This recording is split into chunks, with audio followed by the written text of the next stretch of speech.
No século XVIII, os teólogos protestantes que lançaram mão da ferramenta iluminista, chamado método histórico crítico, receberam oposição ferrenha do movimento já comentado fundamentalista.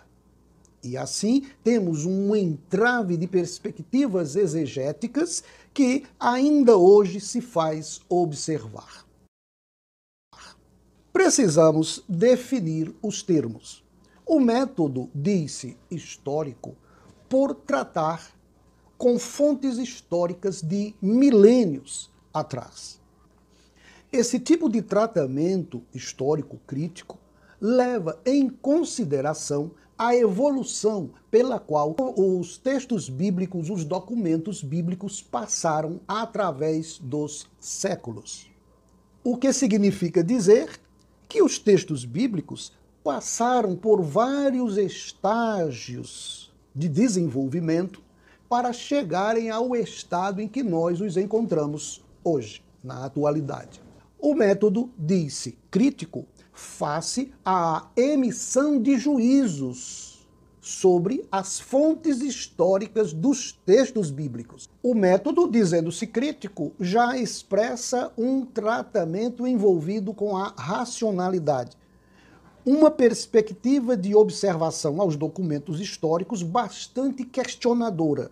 Não se recebe nenhum documento para estudo sem que o mesmo seja questionado sobre suas fontes e outros aspectos mais. Desde o seu surgimento, o método histórico crítico é caracterizado por uma postura extremamente racional e questionadora a respeito das fontes históricas.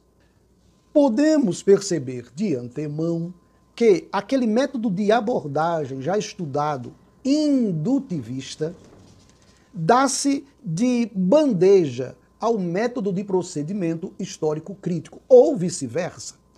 Acrescentando, podemos ainda dizer que este método também dá-se de bandeja ao método de procedimento chamado falsificacionista. O método histórico crítico possui várias possibilidades de abordagem ao texto bíblico, ou a qualquer outro texto com o qual se venha a trabalhar exegeticamente. Russell Shedd, no prefácio do livro Crítica Textual do Novo Testamento, diz-nos, lerei, se todos os manuscritos concordassem perfeitamente, dispensaríamos a disciplina da crítica textual. É muito interessante esse dito do falecido Russell Shedd, um homem que foi tremendamente ovacionado pelos teólogos e estudantes da Bíblia no Brasil, quando ele diz que, nas entrelinhas, não há concordância perfeita entre os manuscritos dos textos bíblicos. Isso é muito interessante, porque muita gente pensa que há esta concordância fenomenal, milagrosa. Não existe isso, e ele aqui foi muito taxativo. A gente já sabia disso, evidentemente. Então, o que é que acontece? Pelo fato de não haver a tão desejada concordância entre os manuscritos, precisa-se da crítica textual. É uma disciplina indispensável a quem quer fazer exegese que tenha realmente peso. O que se vale observar é, se precisamos da crítica textual, não podemos executá-la sem usar o método histórico crítico. As atividades fundamentais possibilitadas pelo método histórico crítico na análise de um texto são crítica da tradição, crítica da forma, crítica das fontes e crítica da redação. As atividades agora citadas são fundamentais no trabalho da crítica textual.